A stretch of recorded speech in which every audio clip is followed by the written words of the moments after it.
ఈరోజు సోమ్ని గ్రామంలో చుట్టుపక్కల 12 గ్రామాలకు సంబంధించిన ప్రజలందరం కూడా ఈ రోజు ఇక్కడ సోమ్ని గ్రామంలో సమావేశం కావడం జరిగింది. ఎందుకంటే ప్రతి సంవత్సరం కూడా మాకు వర్షాకాలం వస్తే రోడ్డు సమస్య చాలా తీవ్రంగా ఉన్నది కాబట్టి 2 లో లెవెల్ ఒర్రెల వలన మాకు రాకపోకలకు చాలా ఇబ్బంది కలుగుతా ఉంది. కాబట్టి గతంలో కూడా ఈ గత నెల రోజులుగా మేము ధర్నాలు చేసి పై అధికారులకు విన్నవించి ప్రభుత్వాన్ని కూడా చాలా పలుమార్లు మేము విన్నవించుకోవడం అనేది జరిగింది.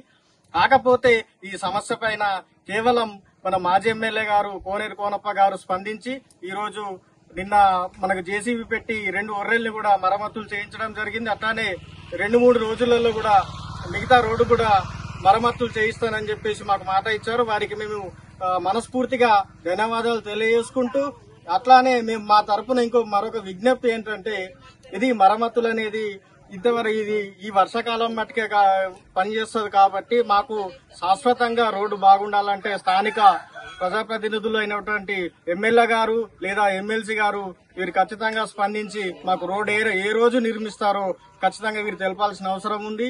లేకపోతే ఈ గ్రామాల్లో మరొకసారి ఓట్ల కోసం వస్తే తిరగనివ్వమని చెప్పేసి మా సోమ్ని అట్లాగే చుట్టుపక్కల 12 ప్రభావిత గ్రామ ప్రజల తరపు నుంచి మేము ఈ యొక్క ప్రభుత్వానికి గాని ఎమ్మెల్యే గారికి మేము విన్నవిస్తా ఉన్నాం.